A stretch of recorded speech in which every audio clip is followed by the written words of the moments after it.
The crack of a gunshot split the morning air as Zara Thompson rode into Caldwell, Kansas in the summer of 1883.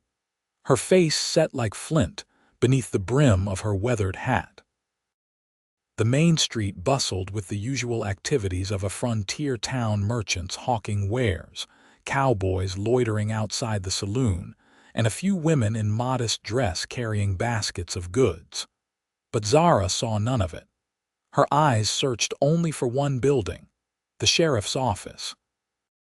The journey from Missouri had been long and punishing. 6 days of hard riding, sleeping under stars that offered no comfort, eating whatever game she could shoot along the way.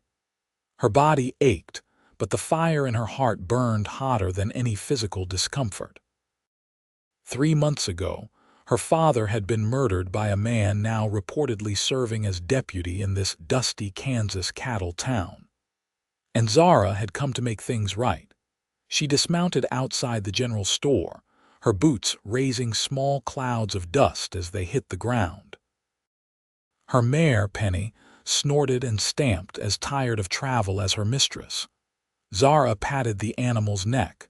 "Just a little longer, girl," she murmured. "Then we both get what we need."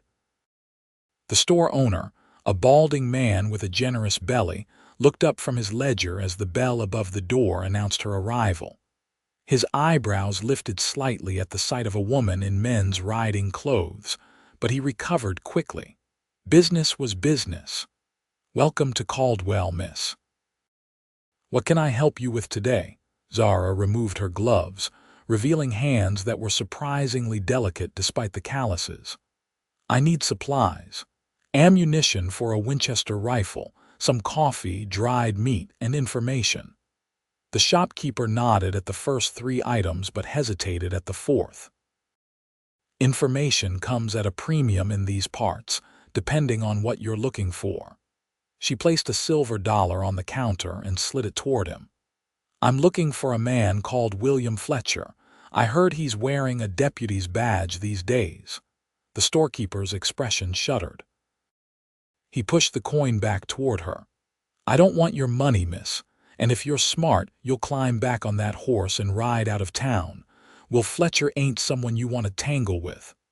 "I didn't ride 6 days to turn back now," Zara said, her voice low but firm. "Is he here or not?" The shopkeeper sighed, his shoulders slumping. "Yes, he's here. Been deputy for about 8 months now, but listen to me, whatever business you think you have with him, my business is my own." Zara cut him off. "The supplies, please." As the man gathered her purchases, the bell above the door chimed again. Zara didn't turn, but she noticed how the shopkeeper's eyes darted to the newcomer and then quickly away. A chill ran down her spine even before she heard the deep voice behind her. "Mornin', Harold. Got those nails I ordered?" "Yes, Mr. Quinn. Just came in yesterday." Zara turned then, finding herself face to face with a tall man whose presence seemed to fill the small store. He wore the practical clothes of a rancher-worn denim, a faded blue shirt, and a vest that had seen better days. "No gun belt," she noted, though the bulge under his vest suggested he wasn't unarmed. His face was sun-bronzed and weathered, with lines at the corners of his eyes that spoke of squinting into the distance. But it was his eyes themselves that caught her attention, clear blue and unnervingly perceptive as they assessed her. "Don't believe I've had the pleasure," he said, tipping his hat slightly. "Jake Quinn. I run the Broken Spur just outside of town." "Zara Thompson," she replied, offering no more information than necessary.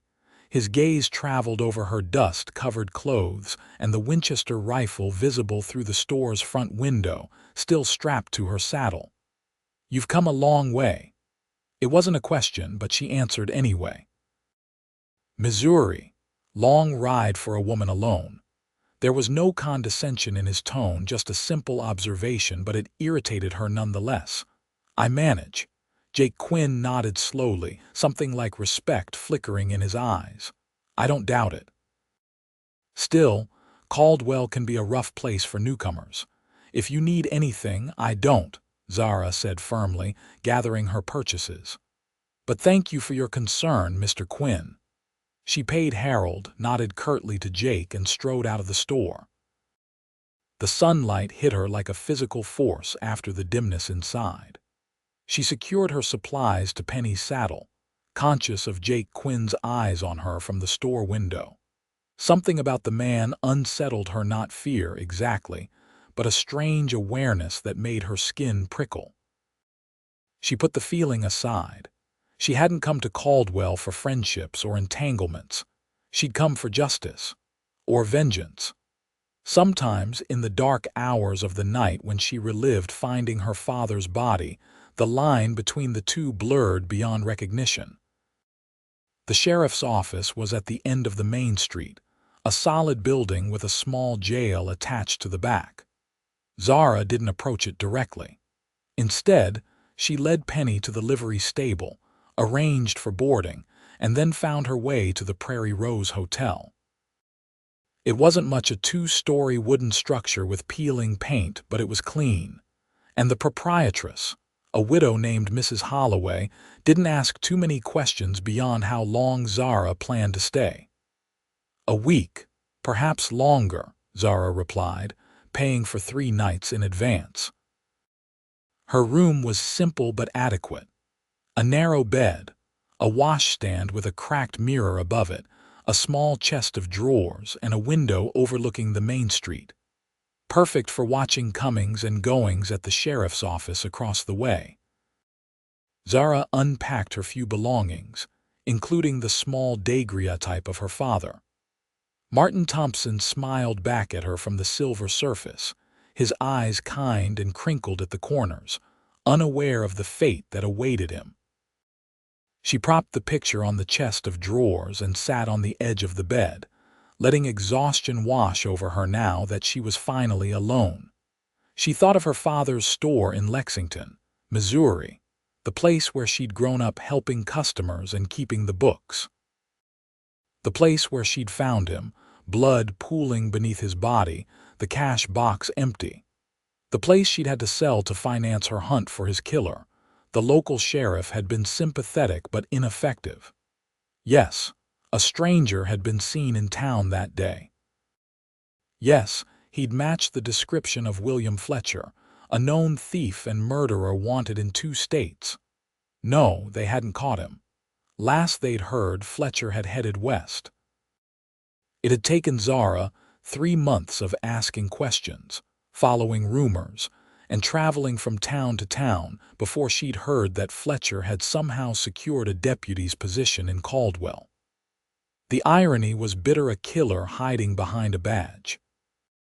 She cleaned her rifle, checked her revolver, and then lay down fully clothed on top of the bedspread. She needed to rest before confronting Fletcher, needed her hands steady and her mind clear.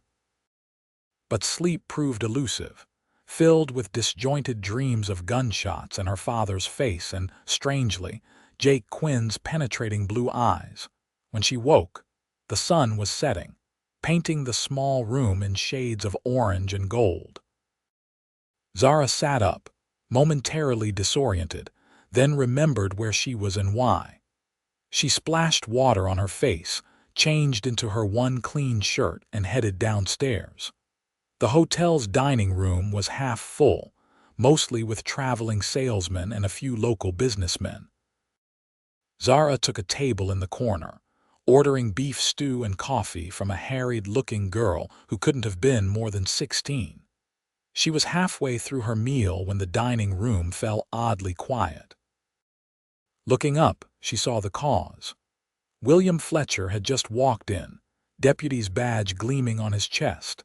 He was exactly as she remembered him from the wanted posters, tall and lean, with a sharp nose and close-set eyes. His dark hair was slicked back from a high forehead, and he moved with a coiled readiness that spoke of violence held in check. He scanned the room with the practiced eye of a predator, his gaze passing over Zara without recognition or interest. Zara forced herself to continue eating, though the stew now tasted like ashes in her mouth. Her hand itched for her revolver, but she restrained herself. Shooting Fletcher in a crowded dining room wasn't justice, it was madness. She needed to be smarter than that. Fletcher took a table near the door, his back to the wall, and ordered in a voice loud enough to carry. As he waited for his meal, he engaged in conversation with a man at the next table, laughing too loudly at something that was said. The sound of it, so carefree, made bile rise in Zara's throat. How dare he laugh? How dare he live his life wear a badge, while her father lay cold in the ground? She was so focused on Fletcher that she didn't notice Jake Quinn until he was standing at her table. "Miss Thompson," he said quietly, "mind if I join you?" Zara wanted to refuse, but creating a scene would draw attention she didn't need. She nodded stiffly, and Jake settled into the chair across from her. "Couldn't help but notice you're taking a particular interest in our deputy," he said, his voice pitched low enough that only she could hear. "I don't know what you mean," Zara replied, forcing her eyes back to her plate. "You've barely blinked since he walked in, and your hand keeps drifting to your side, where I'm guessing you've got a gun holstered under that jacket. Now, I'm curious why a woman who just rode into town would be so interested in Will Fletcher." Zara met his gaze directly. "It's none of your business, Mr. Quinn." "Maybe not," he agreed easily, "but I've lived in Caldwell long enough to care what happens here. And the look in your eyes right now, that's the kind that leads to trouble." Before she could respond, the waitress appeared with Jake's dinner, placing it before him with a shy smile. He thanked her warmly, and once she'd gone, he continued as if there had been no interruption. "Whatever you think Fletcher's done, taking the law into your own hands isn't the answer." "And what if the law is protecting him?" Zara asked, unable to keep the bitterness from her voice. Jake's eyebrows rose slightly. "That's a serious accusation. It's a serious crime." "What crime?" Zara hesitated, then decided there was little point in hiding it. "Murder." Jake's face remained impassive, but something flickered in his eyes. "That's not a word to throw around lightly." "I don't." They fell silent as the waitress returned to refill their coffee cups. Across the room, Fletcher was finishing his meal, still oblivious to their conversation or Zara's presence. "He killed my father," Zara said once they were alone again, her voice a bare whisper. "Shot him in the back for the contents of a cash box. $37.16. That's what my father's life was worth to him." Jake studied her face, his expression unreadable. "You have proof," he was identified. "There's a wanted poster with his face on it, and she swallowed hard. "I found my father's body." Something in Jake's posture shifted almost imperceptibly. He leaned forward slightly. "I'm sorry about your father, truly, but you need to be careful. Fletcher's connected to Sheriff Mills. They go back a long way. If you start making accusations—" "I didn't come here to make accusations," Zara cut in. "I came for justice." Understanding dawned in Jake's eyes. "You're planning to kill him." It wasn't a question, and Zara didn't answer. She didn't need to. "That's not justice," Jake said firmly. "That's revenge, and it'll destroy you as surely as it will him. You don't know anything about me." "I know the look of someone who's lost everything but their anger. I've seen it before." Jake's voice softened. "I've worn it myself." Something in his tone made Zara look at him more closely. There was a depth of understanding in his eyes that unsettled her. "What happened?" Jake shook his head slightly. "That's a story for another time. Right now, I'm asking you to reconsider what you're planning. There are other ways to bring a man to justice. Not in my experience. Then maybe it's time for a new experience." Jake pushed back his chair and stood. "I've got a proposition for you, Miss Thompson. Come out to my ranch tomorrow. Let me show you something that might change your mind." Zara frowned up at him. "Why would I do that?" "Because you've got nowhere else to be until you decide to pull that trigger, and I'm offering you a chance to see another way forward." He placed a few coins on the table. "For your coffee. The invitation stands whether you accept it or not." He tipped his hat and left the dining room, not looking back. Fletcher, Zara noticed, watched Jake's departure with narrowed eyes before returning to his own conversation. That night, sleep eluded her again. She lay awake, watching the moonlight track across the floor, thinking about Jake Quinn's words. The man was naive if he thought there was any solution besides a bullet for William Fletcher. The law had failed her once already. She wouldn't give it a second chance to disappoint her. But as dawn broke, Zara found herself dressing and heading to the livery stable. She told herself she was simply gathering information. Jake Quinn seemed to know Fletcher, know the town. There might be something useful in speaking with him further. It had nothing to do with the understanding in his eyes, or the fact that he was the first person in months to show genuine concern for her well-being. Nothing at all. The ride to Broken Spur Ranch took just under an hour. The landscape opened up beyond the town limits, rolling prairie giving way to scattered stands of trees along a winding creek. The ranch house itself was modest but well-maintained, a two-story structure with a wide porch and a barn and corral nearby. As Zara approached, she saw Jake in the corral, working with a young horse that pranced nervously around him. He looked up at the sound of her approach, a smile spreading across his face. "You came." "I'm still not sure why," Zara admitted, dismounting and tying Penny to the hitching post. Jake nodded as if this was a perfectly reasonable response. He spoke softly to the colt, patting its neck before exiting the corral. "Come on inside. Mrs. Garcia, my housekeeper, will have coffee ready." The interior of the ranch house was surprisingly comfortable, with solid, well-made furniture and bookshelves lining one wall of the main room. A woman in her 50s, gray-streaked hair pulled back in a severe bun, emerged from what must have been the kitchen. "Mrs. Garcia, this is Miss Thompson," Jake said. "She'll be joining us for lunch." Mrs. Garcia nodded, her dark eyes assessing Zara with undisguised curiosity. "I'll set another place," she said in accented English before disappearing back to her domain. "She doesn't miss much," Jake commented, gesturing for Zara to take a seat. "Neither do you, I'd wager, which is why I wanted you to see this." He crossed to a desk in the corner and returned with a stack of papers, which he placed on the table between them. Zara recognized them immediately as wanted posters. She picked up the top one. William Fletcher's face stared back at her, alongside a list of his crimes. "I know he's wanted," she said. "That's my point." "Look at the others," Jake instructed. She did, flipping through the stack.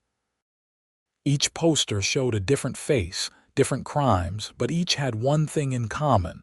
Across the bottom, in Jake's handwriting, was a date and location. "What is this?" Zara asked. "A record," Jake replied. "Every man on those posters has been brought to justice over the past 3 years. Real justice trials, sentences carried out according to law." Zara looked up at him, realization dawning. "You're a bounty hunter." Jake shook his head. "Not exactly. I don't do it for the money, I do it because I believe in justice. Real justice, not the kind that comes from the barrel of a gun in the dark." "Then why the ranch? Why pretend to be a simple rancher?" "I'm not pretending. This is my home, my livelihood. But sometimes when the law fails or when a case requires discretion, I step in." Zara sat back, studying him with new eyes. "And Fletcher, is he one of your cases?" "He is now," Jake said firmly. "I've been watching him since he arrived in town. Something about him never sat right with me, but I didn't have anything concrete to go on, until now." "My word isn't evidence, Mr. Quinn. It's a start, and it's Jake, please. We're past formalities at this point."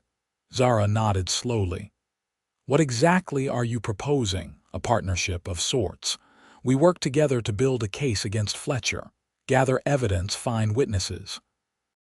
When we have enough, we take it to the federal marshal in Wichita, not the local sheriff. I agree with your assessment that he's too close to Fletcher. And if we can't find enough evidence, Jake's expression hardened slightly, then we cross that bridge when we come to it. But I don't think it'll come to that.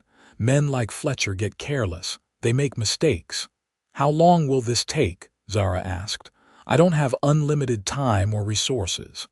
Stay at my ranch, Jake offered immediately.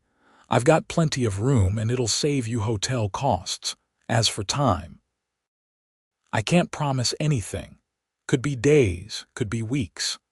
Zara considered the proposal. On one hand, it meant delaying her revenge, the revenge that had driven her across hundreds of miles.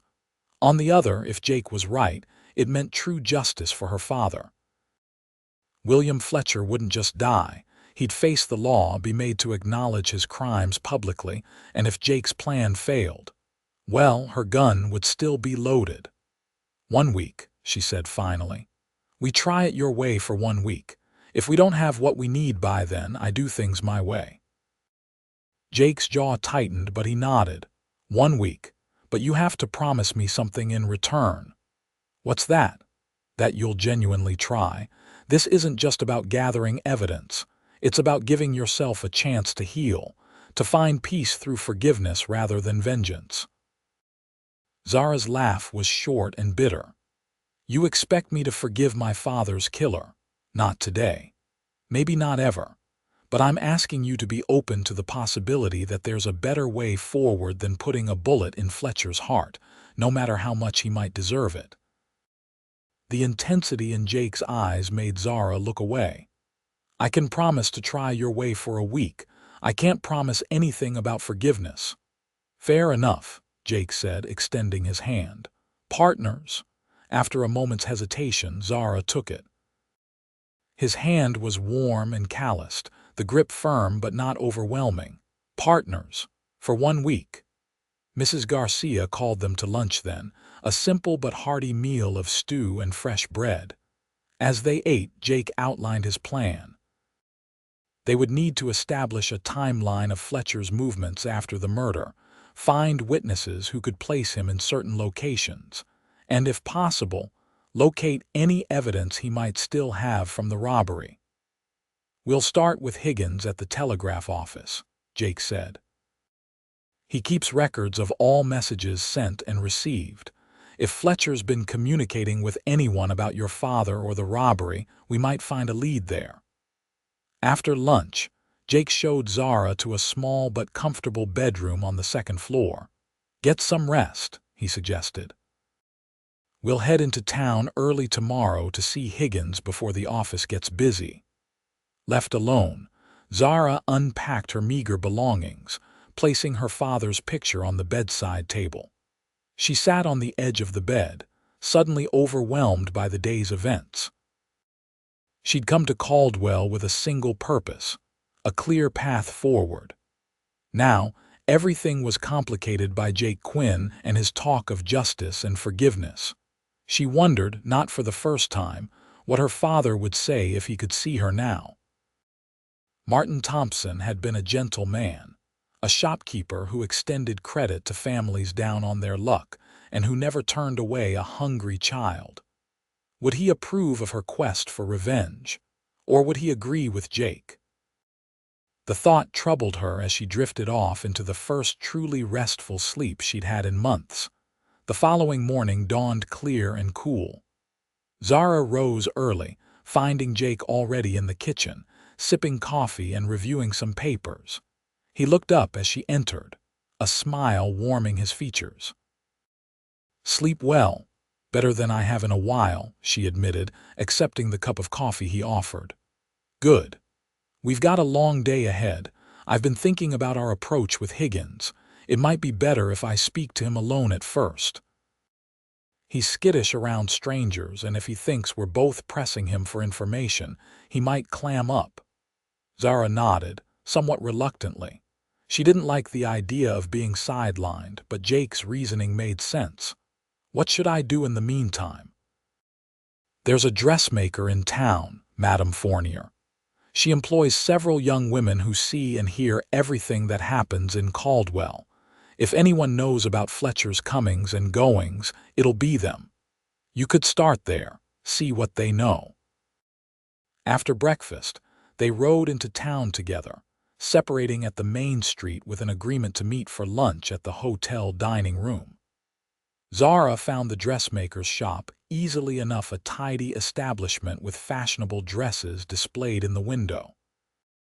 Inside, she was greeted by a plump, middle-aged woman with a French accent so exaggerated, Zara suspected it was at least partially affected. Madame Fournier's eyes lit up at the prospect of a new customer, dimming only slightly when Zara explained she wasn't there to order a dress. But surely you need something, ma chérie. A new blouse, perhaps. Something to bring out the color in those lovely eyes. Zara, who couldn't remember the last time anyone had commented on her appearance, felt a flush rise to her cheeks. Perhaps another time. Today, I was hoping to speak with you about Deputy Fletcher. Madame Fournier's expression sharpened. What about him? I understand he's relatively new to town. I'm curious about his reputation. And why would a young lady such as yourself be interested in a man like Fletcher?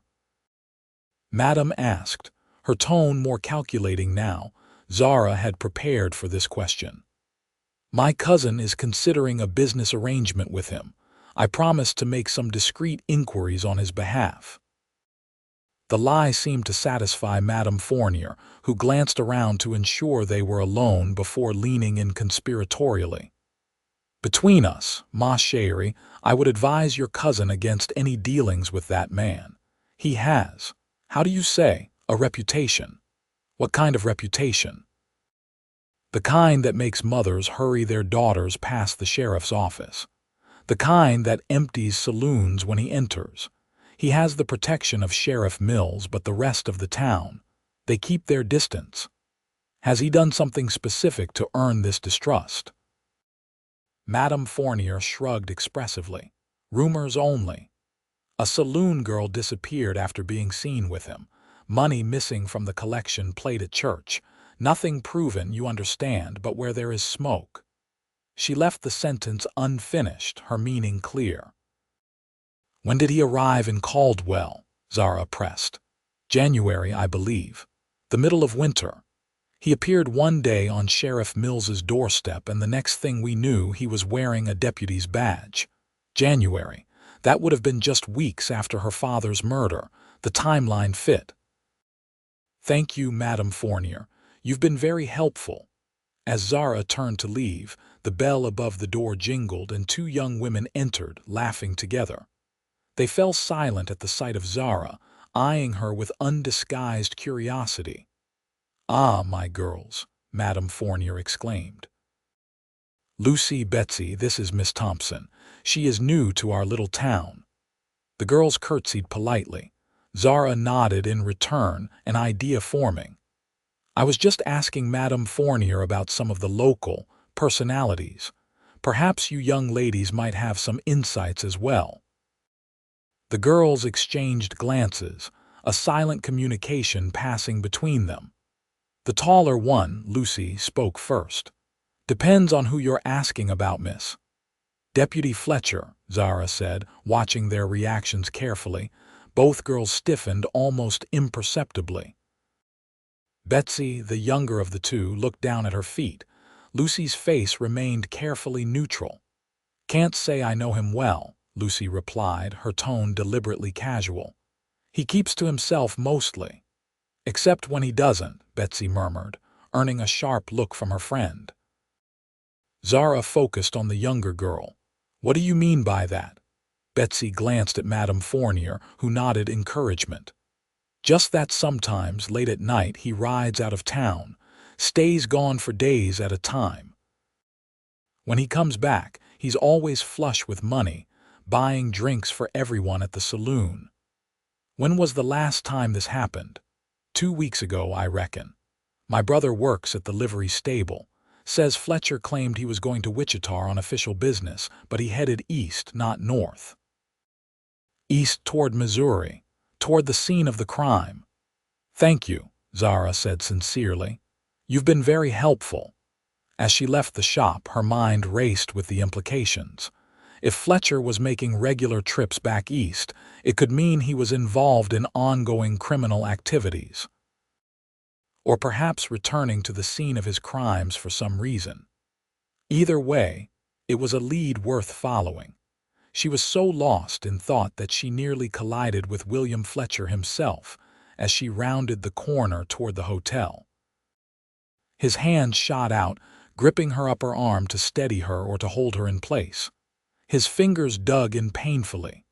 "Careful there, miss," he said, his voice smooth but his eyes cold. "Wouldn't want a pretty little thing like you getting hurt." Zara forced herself to remain calm, though her heart hammered in her chest. Up close, his resemblance to the wanted poster was even more striking. This was the man who had murdered her father in cold blood. It took every ounce of her willpower not to reach for her gun. "Thank you, Deputy," she managed to say, her voice surprisingly steady. "I should be more careful where I'm walking." His eyes narrowed slightly, studying her face. "You're new in town. The Missouri girl, right, saw you ride in yesterday." So he had noticed her. The knowledge was unsettling. "That's right. What brings you to Caldwell? We don't get many unmarried ladies traveling alone." "I'm visiting a friend," Zara replied, conscious of his hand still gripping her arm. "Jake Quinn. Do you know him?" Something dark flickered in Fletcher's eyes at the mention of Jake's name. His grip tightened momentarily, then released. "I know him. Didn't realize he had friends coming to visit." "We're old acquaintances," Zara improvised. "I was passing through the area and decided to look him up." Fletcher nodded slowly, clearly not entirely convinced. "Well, Miss Thompson." "Zara Thompson. Miss Thompson. Caldwell is a peaceful town, but like any place, it has its dangers. You do well to be careful who you associate with. Even old acquaintances can surprise you." The threat was thinly veiled. Zara fought to keep her expression neutral. "I'll keep that in mind, Deputy. Thank you for your concern." Fletcher tipped his hat, a mocking gesture, and continued on his way. Zara watched him go, her arm still throbbing where he had gripped it. When he was out of sight, she let out a shaky breath and continued toward the hotel. Jake was already waiting in the dining room, his expression brightening when he spotted her. But as she approached, his smile faded, replaced by concern. "What happened?" he asked as she sat down. "You look like you've seen a ghost." "Not a ghost. Fletcher, we had a conversation." Jake leaned forward, his voice dropping to an urgent whisper. "Did he recognize you? Did he suspect anything?" "I don't think so. But he knows I'm associated with you, and he didn't seem pleased about it." Zara rubbed her arm where Fletcher's fingers had left marks. "He's not subtle with his threats." Jake's eyes darkened as he noticed the gesture. "Did he hurt you?" "It's nothing, just a bruise." "It's not nothing," Jake said, his tone hardening. "Men like Fletcher start with small acts of violence and escalate. You need to be more careful." "I was careful. It was just bad luck, running into him like that." Zara changed the subject. "Did you learn anything from Higgins?" Jake nodded, though the concern didn't leave his eyes. "Fletcher's been sending regular telegrams to someone in St. Louis. Higgins couldn't tell me the content, confidentiality, but he did say the recipient is someone named Marcus Blackburn. That name means nothing to me. It might not be connected to your father's murder, but it's worth looking into. I've sent a telegram to a friend in St. Louis asking about Blackburn." Jake paused. "What about you? Any luck at the dressmakers?" Zara recounted her conversations with Madame Fournier and the two girls, particularly the information about Fletcher's mysterious trips. "If he's heading east on these trips, we could potentially intercept him next time," Jake mused. "Follow him, see where he goes and who he meets." And when will that be? I only gave you a week, remember? Jake's expression sobered. I remember, but these things take time, Zara. Justice isn't always swift, but it's more certain than revenge. My father's been dead for 3 months. Fletcher's been walking free all that time, wearing a badge enforcing laws he doesn't respect. How is that justice? It's not, Jake admitted. But killing him won't bring your father back. It'll just put you in a grave or a prison cell beside Fletcher. Maybe that's a price I'm willing to pay. Jake reached across the table, his hand covering hers. The gesture was so unexpected that Zara didn't pull away. It shouldn't be. Your father wouldn't want that for you. You didn't know my father. I know he raised a daughter with enough courage to cross half the country seeking justice for him. A man who inspires that kind of loyalty, that kind of love. He wouldn't want you throwing your life away on revenge. Zara looked down at their joined hands, feeling a warmth spread through her that had nothing to do with the temperature of the room. It had been so long since anyone had touched her with kindness, with concern. 1 week, she repeated, but her voice lacked its earlier conviction. The rest of the day passed in a blur of activity. They visited the bank, where Jake, using his standing in the community, managed to learn that Fletcher made regular deposits of cash amounts too large to be explained by a deputy's salary. They spoke with the station master, who confirmed that Fletcher had purchased tickets to St. Louis twice in the past 3 months. By the time they returned to the ranch that evening, they had assembled a clearer picture of Fletcher's activities, but still lacked the definitive evidence needed to convince a federal marshal to act. Over dinner, Jake proposed their next step. We need to get into Fletcher's room at the boarding house. If he's keeping any evidence of his crimes, stolen items, correspondence with accomplices, that's where it would be. Breaking and entering. That's your plan for following the law. Zara couldn't help but smile at the irony. Jake had the grace to look slightly abashed.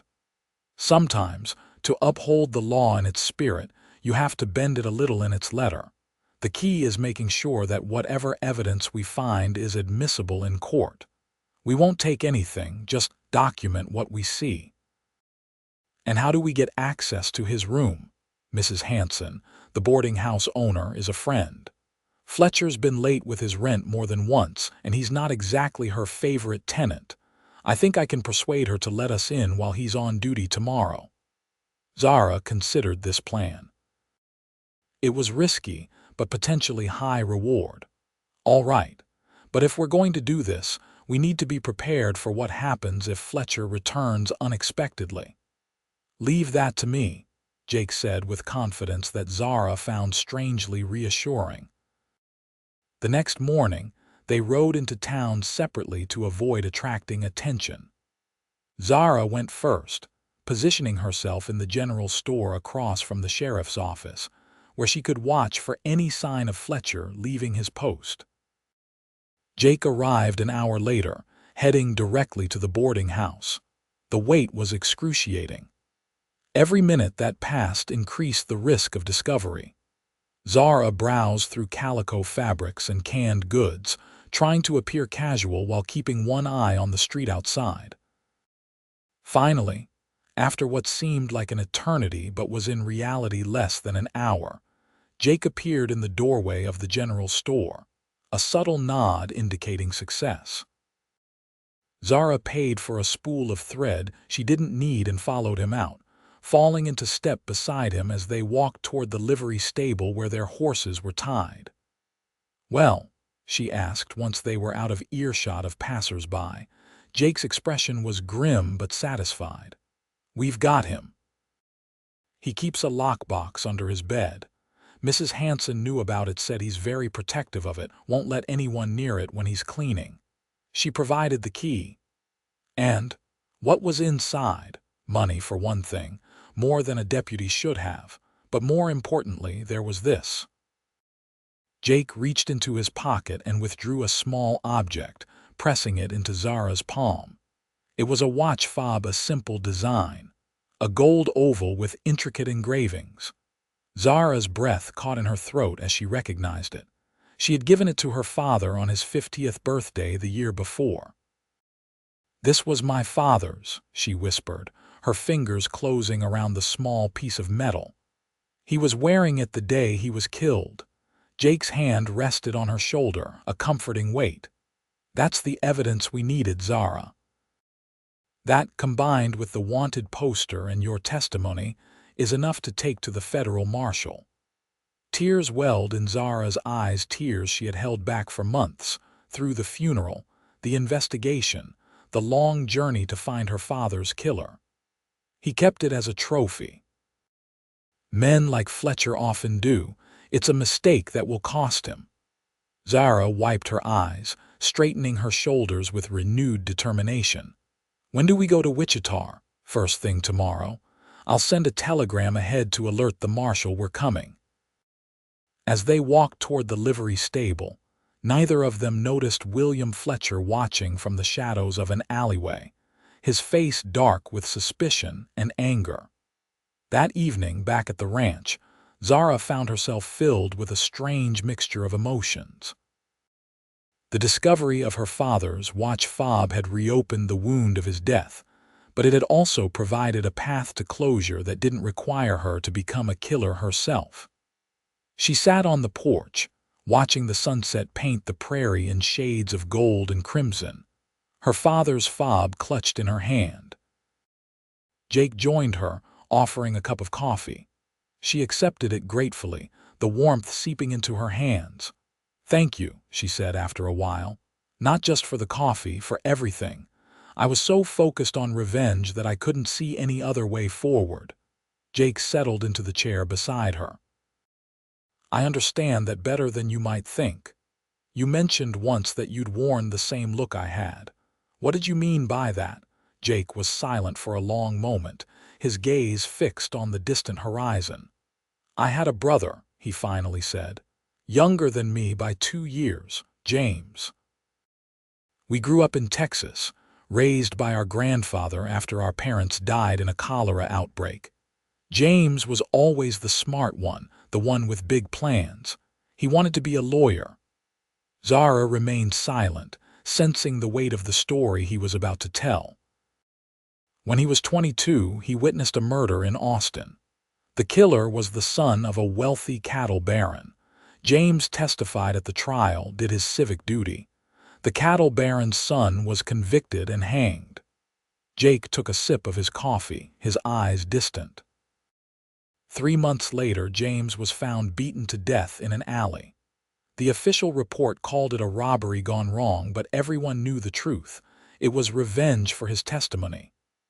"I'm sorry," Zara said softly. "I was consumed by rage. Spent 2 years tracking down the men responsible. The cattle baron had hired 3 gunmen to do the job. I found them one by one." Jake's voice had grown cold, detached. "The first one I killed in a fair fight, drew on him in a saloon in Dodge City. The second tried to run, shot him in the back as he fled." Zara stared at him, seeing this new side of Jake Quinn, the darkness beneath the calm exterior. "And the third was different. He didn't run, didn't fight. He was just a broken-down old man by then, drinking himself to death in a shack outside El Paso. When I confronted him, he didn't deny what he'd done. He looked me in the eye and asked my forgiveness." "Did you kill him?" Jake shook his head slowly. "I couldn't. Not because I'd forgiven him, but because killing him wouldn't bring James back. It wouldn't undo what had been done. All it would do was add another death to the ledger." "What happened to him?" "I turned him in to the local sheriff. He stood trial for murder and died in prison 2 years later. But the important thing is he faced justice. Real justice, not just my anger." Jake turned to look at Zara, his eyes serious. "After that, I made a promise to myself that I would never again let revenge guide my actions. That I would always seek justice through the law, no matter how flawed it might sometimes be. And that's when you became Whatever it is you are now, Jake smiled slightly. Something like that. I inherited this ranch from my grandfather around the same time. It gave me a base, a purpose beyond just hunting men. But yes, over the years, I've worked with law enforcement when they needed help bringing in dangerous men, or when official channels were blocked by corruption or influence. Like with Fletcher. Like with Fletcher, Jake agreed.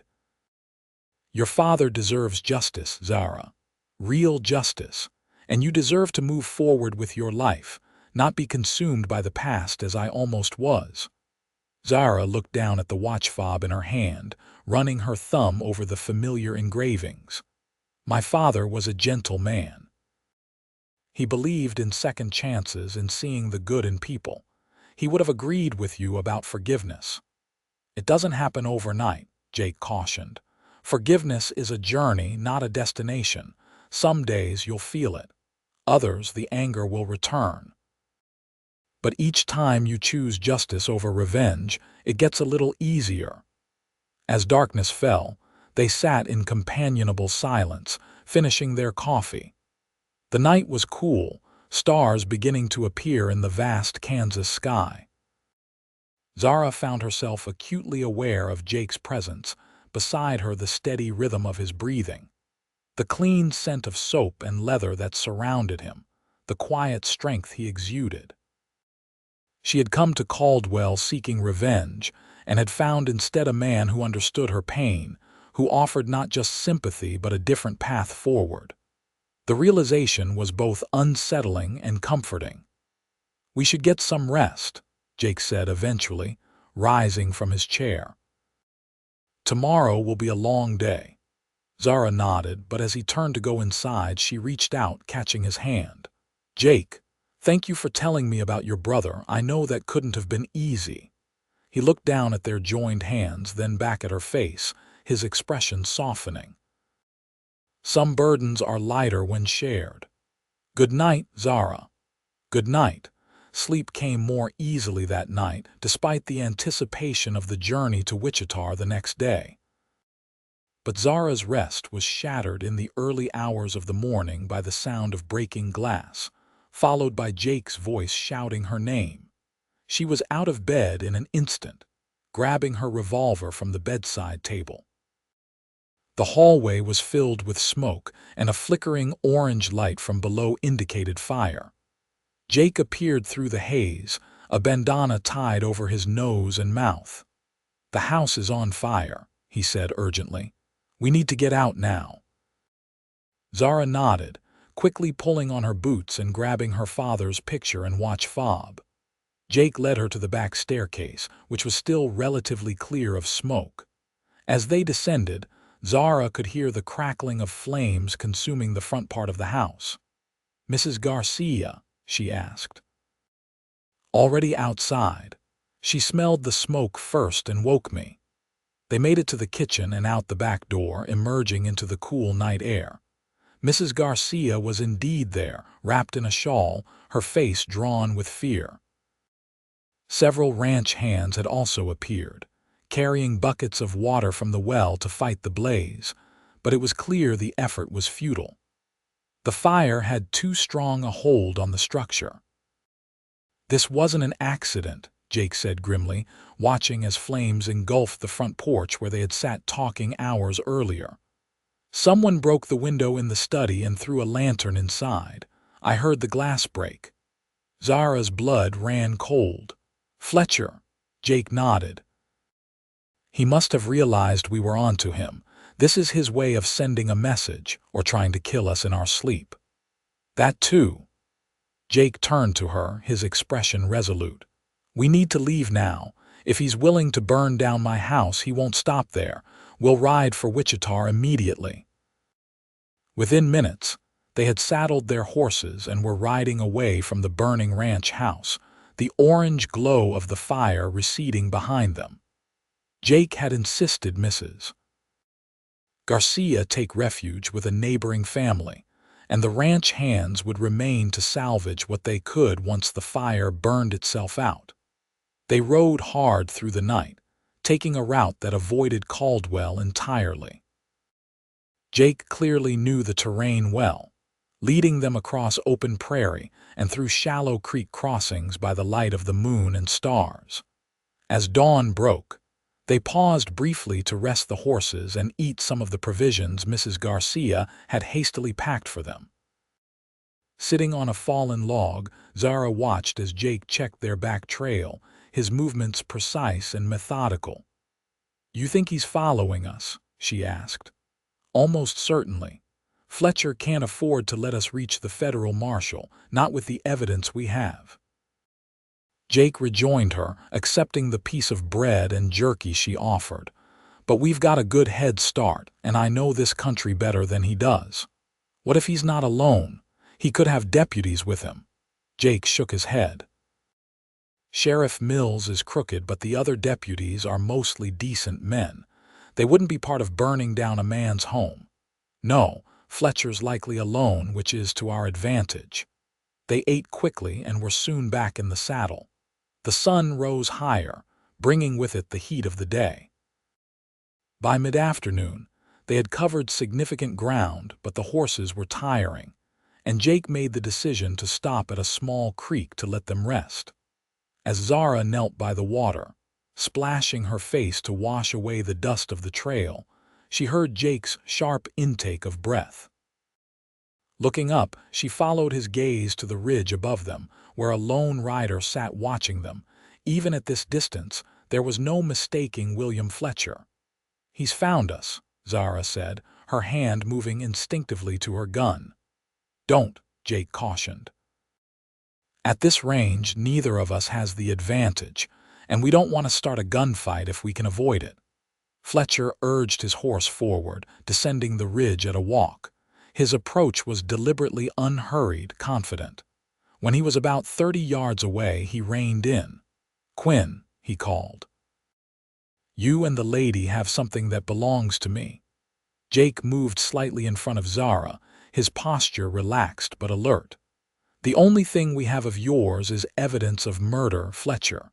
Evidence we're taking to the federal marshal." Fletcher laughed, the sound harsh in the quiet afternoon. "You won't make it to Wichita, not alive anyway." "There are 2 of us and 1 of you," Jake pointed out. "Those aren't good odds.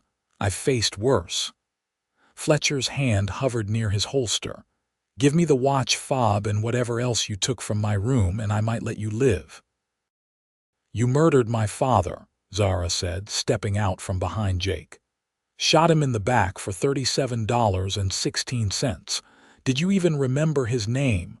Martin Thompson. He had a family, a life, before you ended it."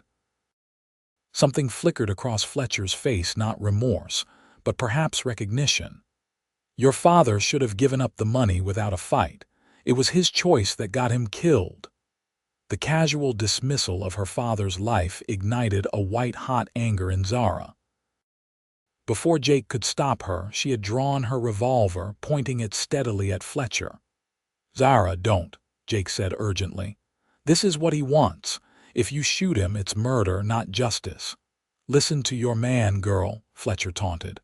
"Unless you think you're faster than me. I've killed better shots than you." Zara's finger tightened on the trigger. Everything she had planned, everything she had journeyed for, came down to this moment. 1 bullet and her father's murderer would be dead. 1 bullet, and she could finally put the nightmare behind her. But as she looked into Fletcher's cold eyes, she saw something unexpected, a flicker of satisfaction. He wanted her to shoot.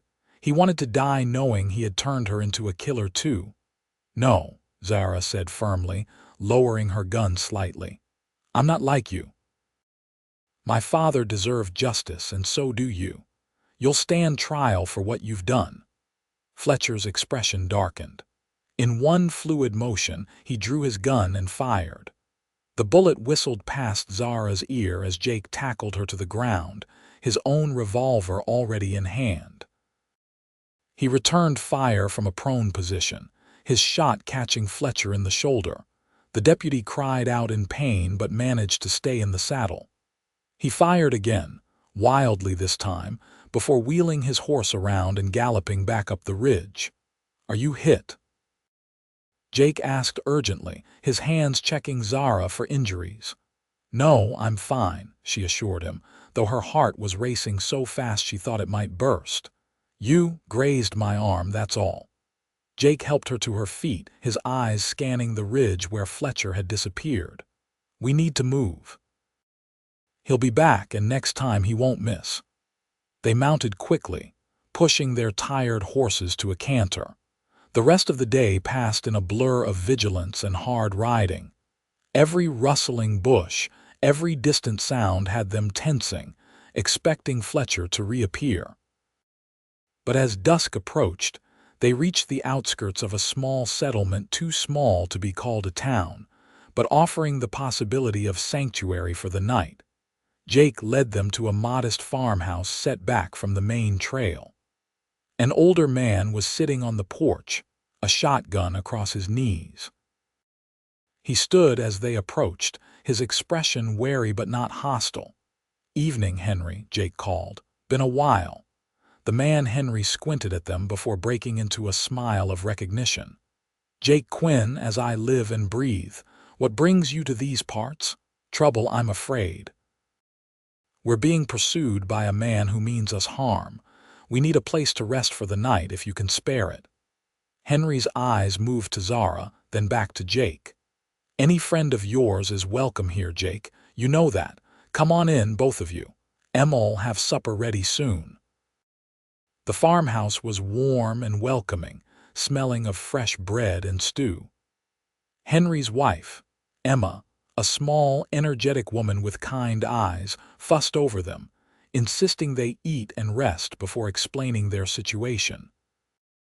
After supper, as they sat around the kitchen table, Jake and Zara took turns recounting their story: her father's murder, Fletcher's position as deputy, their discovery of the evidence, and the burning of Jake's ranch. "This Fletcher sounds like bad business," Henry commented when they had finished. "But if anyone can bring him to justice, it's you, Jake. You always did have a knack for seeing things through." "We need to reach Wichita by tomorrow evening," Jake said. "Our horses are exhausted and Fletcher will be watching the main trails." Henry nodded thoughtfully. "I've got 2 fresh horses you can take, and there's an old trapper's trail that runs north through Miller's Woods. It's overgrown now, not many folks remember it exists, but it'll get you to the Wichita Road without being seen." "We can't take your horses, Henry," Jake protested. "You can and you will. Consider it payment for that time you saved my eldest from that rustler's bullet. Besides, you can send them back once you're safe in Wichita." The matter settled, they retired for the night, Jake to the spare bedroom, Zara to Emma and Henry's daughter's room, the girl herself having married and moved away years earlier. As Zara lay in the unfamiliar bed, the events of the day played through her mind. She had held a gun on her father's killer and had chosen not to pull the trigger. Not because she couldn't, but because she wouldn't let Fletcher turn her into what he was. Jake had been right all along. There was peace in choosing forgiveness over revenge, not forgiveness of Fletcher's crime, but forgiveness of herself for the anger and hatred that had driven her across half the country. For the first time since her father's death, Zara felt as if she could see a future beyond vengeance, a future that might even include happiness. And Jake, the thought of him brought a warmth to her chest that had nothing to do with anger or revenge. In just a few days, he had become important to her in ways she hadn't expected. His strength, his understanding, his own journey from revenge to forgiveness, all of it resonated with her, called to something deep within her soul. Morning came too soon. They rose at dawn, ate a hasty breakfast, and prepared to depart. Henry provided them with fresh horses, as promised, sturdy animals well suited to a long day's ride. Emma packed them food enough for the journey, and Henry drew a rough map of the trapper's trail they were to follow. As they were about to leave, Zara impulsively hugged Emma. Thank you for everything. Your kindness means more than I can say." Emma patted her cheek affectionately. "You take care of Jake, you hear. He's a good man, better than most. And he looks at you the way my Henry used to look at me when we were young." Zara blushed, but didn't deny the observation. The thought that Jake might feel the same connection she did was both thrilling and terrifying. The trapper's trail was as Henry had described, overgrown and difficult to follow in places, but providing good cover from anyone watching the main roads. They rode single file, Jake leading, both of them alert for any sign of pursuit. By midday, they had made excellent progress. The trail eventually joined a wider road that would take them directly to Wichita. As they paused to rest the horses and eat some of Emma's provisions, Jake checked his pocket watch. "We're making good time. If we keep this pace, we'll reach Wichita by sundown." Zara nodded, her spirits lifting at the thought. "And then what?" "We present our evidence to the federal marshal." "Yes, Marshal Givens is a good man, thorough and honest. Once he sees your father's watch fob and hears our testimony, he'll issue a warrant for Fletcher's arrest. Federal authority supersedes local. Sheriff Mills won't be able to protect Fletcher." "And after that?" Zara asked, the question encompassing more than just the immediate future. Jake met her gaze, understanding the unspoken part of her question. "After that, it depends on what you want, Zara. You could return to Missouri, rebuild your life there, or you could stay in Kansas. The broken spur will need rebuilding after the fire. It's a big job for one person." The invitation was tentative, offering her a choice without pressure. Zara found herself smiling, the first genuine smile in months. "I've always wondered what it would be like to live on a ranch." Jake's answering smile was warm, full of promise. "It's hard work, but it has its rewards. The sunsets alone are worth the effort." The moment was broken by the distant sound of hoofbeats, multiple horses, approaching fast. Jake was on his feet instantly, helping Zara up. Riders coming. Could be Fletcher with reinforcements. They mounted quickly, but before they could spur their horses forward, 4 riders appeared around the bend ahead. William Fletcher was in the lead, his arm in a makeshift sling, his face twisted with rage and pain. Beside him rode Sheriff Mills, a heavyset man with a florid complexion. The other 2 were deputies Zara didn't recognize. "There's no way out, Quinn," Fletcher called. "You're outnumbered and outgunned." Jake and Zara reined in their horses, assessing the situation. The odds were indeed against them, 4 armed men blocking their path forward, and likely no help for miles in any direction. "Sheriff Mills," Jake said, his voice carrying clearly across the distance separating them. "I don't think you understand what your deputy has done. He's wanted for murder in Missouri." Mills spat to one side. "All I know is you broke into a lawman's private quarters and stole his property. That's a crime in any state." "We didn't steal anything," Zara countered. "We found evidence that Fletcher murdered my father and robbed him." "She's lying," Fletcher said quickly. "I've never been to Missouri in my life." Jake reached slowly into his pocket, careful to make no sudden movements that might be mistaken for drawing a weapon. "I have proof right here. A watch fob Fletcher took from Martin Thompson after killing him. It was in Fletcher's lockbox."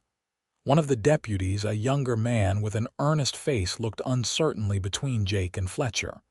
"If that's true, Sheriff, we should at least look at the evidence."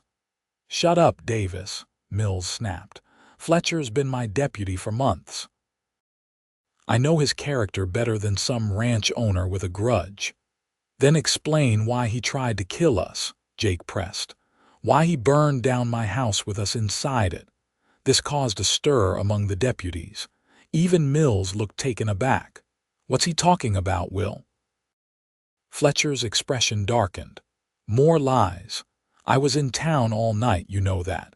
probably knocked over a lantern and are trying to blame me for their own carelessness. But doubt had been sown. The younger deputy, Davis, was looking increasingly uncomfortable. The other deputy, an older man with a salt and pepper beard, was frowning deeply. Jake sensed the shift in mood and pressed his advantage. "We're on our way to Wichita to speak with Federal Marshal Givens. If Fletcher is innocent, he has nothing to fear from an investigation. Let us pass, and justice will sort out the truth." For a moment, it seemed as if Mills might be reconsidering. But Fletcher, perhaps sensing his protection slipping away, made a desperate move. In one swift motion, he drew his gun and fired at Jake. The shot went wide, but it broke the tension. The clearing erupted in chaos. Jake pushed Zara toward the cover of nearby trees as he returned fire. The deputies scattered, unsure who to shoot at in the confusion. Zara drew her own weapon, firing a warning shot that caused Mills to dive from his horse for cover. Jake was engaged in a gunfight with Fletcher, both men using their horses as shields. The younger deputy, Davis, had taken cover behind a fallen log and seemed reluctant to join the fray. The older deputy had drawn his weapon but was holding fire, apparently unwilling to shoot at Jake without clear orders. Fletcher, realizing he was losing control of the situation, suddenly spurred his horse directly at Zara, who had become separated from Jake in the confusion. She fired at the approaching rider, but her shot missed. Fletcher was nearly upon her when another shot rang out, not from Jake's position, but from the older deputy. Fletcher jerked in the saddle, a look of surprise crossing his face as blood bloomed on his chest. He slumped forward, then slid sideways, falling heavily to the ground. A deathly silence fell over the clearing. Sheriff Mills emerged slowly from his cover, his face pale. The older deputy stood, his gun still raised, his expression grim but resolved. "Jenkins, what the hell did you do?" Mills demanded. "What you should have done, Sheriff," the deputy Jenkins replied. "Fletcher was about to kill that woman in cold blood. I saw it in his eyes." Jake approached cautiously, his gun still drawn but pointed at the ground. "It's over, Mills. Fletcher made his choice." Mills looked from Jenkins to the fallen form of his deputy, then to Jake and Zara. The fight seemed to go out of him all at once. "Check if he's alive, Davis," he ordered the younger deputy. Davis knelt beside Fletcher, feeling for a pulse. After a moment, he looked up and shook his head. "He's gone, Sheriff." Zara felt a complex mix of emotions: relief, a strange sense of emptiness, and a twinge of regret that Fletcher would never stand trial for her father's murder. She approached the body slowly, looking down at the man who had haunted her dreams for months. In death, he seemed smaller somehow, less threatening. Just a man who had made terrible choices and paid the ultimate price for them. "I'm sorry about your father, miss," Jenkins said quietly, coming to stand beside her. "I had my suspicions about Fletcher from the start. Never trusted a man who was so quick to use his gun." Zara nodded, unable to find words. Jake joined them, placing a supportive hand on her shoulder. Sheriff Mills, after a long moment of indecision, finally sighed heavily. "We'll take Fletcher's body back to Caldwell. There'll have to be an inquest, of course. Jenkins, you'll have to answer for this shooting." "I'm prepared to do that, Sheriff. I stand by what I did." "As for you two," Mills continued, looking at Jake and Zara, "I want your statements in full, and that evidence you claim to have." Jake produced the watch fob from his pocket. "This belonged to Zara's father. It was in Fletcher's possession. There's also the matter of the attempted murder burning down my ranch." Mills took the fob, examining it briefly before handing it back. "We'll sort all this out proper with witnesses and sworn statements, but not here. Come back to Caldwell with us." Jake exchanged a glance with Zara, a silent communication passing between them. She nodded slightly. "We'll come," Jake agreed. But we still intend to speak with Marshal Givens in Wichita. Fletcher may have had accomplices, and this case crosses state lines. Mills didn't look happy about this but nodded grudgingly. Fair enough. Let's move out before it gets dark. The journey back to Caldwell was tense but uneventful. Fletcher's body was draped over his horse, a sight that drew curious and shocked looks from travelers they passed on the road. Zara rode beside Jake, their horses close enough that occasionally their legs brushed, a contact that brought surprising comfort. "Are you all right?" Jake asked quietly when they had fallen slightly behind the others. Zara considered the question carefully. Was she all right? Fletcher was dead, her quest for vengeance rendered moot by Deputy Jenkins's bullet. Her father's killer would never face trial, never acknowledge his crimes publicly. Yet there was a certain justice in his end brought down by one of his own, a fellow lawman who had chosen right over loyalty. "I think I will be," she answered honestly. "It's not the ending I expected, but maybe it's the one I needed." Jake nodded understanding. Closure takes many forms. The important thing is what you choose to do next. "I think I already have," Zara said, meeting his gaze directly. "If that offer to help rebuild the broken spur is still open." The smile that spread across Jake's face was like the sun breaking through clouds. "It is, very much so."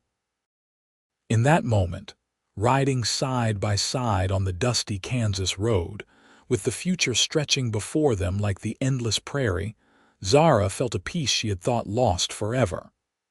Her father was gone, and nothing could bring him back. But in seeking justice for him, she had found something she hadn't known. She was looking for a new purpose, a new home, and possibly a new love. The journey wasn't over. There would be statements to give, an inquest to attend, a ranch to rebuild. But for the first time since that terrible day in the store in Lexington, Zara Thompson looked forward to tomorrow with hope instead of dread, with anticipation instead of anger. As the sun began to set behind them, painting the landscape in shades of gold and amber, Zara reached across the space between their horses and took Jake's hand in hers. He squeezed it gently, a promise without words. They rode on toward Caldwell, toward whatever the future held together. 2 years later, the Broken Spur Ranch stood rebuilt and expanded, its buildings sturdy and well-maintained, its cattle herd growing steadily. The main house, larger and more comfortable than its predecessor, gleamed white in the Kansas sun, its wide porch offering a perfect view of the sunset over the rolling prairie. Zara Quinn stood on that porch, one hand resting on the railing, the other cradling her swollen belly where her and Jake's first child grew. The past 2 years had brought changes she could never have imagined when she first rode into Caldwell seeking revenge. The inquest into Fletcher's death had been straightforward. Deputy Jenkins had been cleared of any wrongdoing, his testimony corroborated by Deputy Davis and, surprisingly, Sheriff Mills himself, who had finally acknowledged the evidence of Fletcher's crimes. Fletcher's room at the boarding house had yielded more stolen items, linking him to robberies across 3 states. Federal Marshal Givens had been thorough in his investigation, traveling to Missouri to interview witnesses to Martin Thompson's murder. In the end, justice had been served, if not in the way Zara had originally envisioned. She heard footsteps behind her and turned to see Jake approaching, his face lighting up at the sight of her as it always did. "Penny for your thoughts," he said, coming to stand beside her. "I was thinking about how much has changed," Zara replied, leaning into him as his arm circled her shoulders. "About how I came to Caldwell filled with hatred and left with love." Jake pressed a kiss to her temple.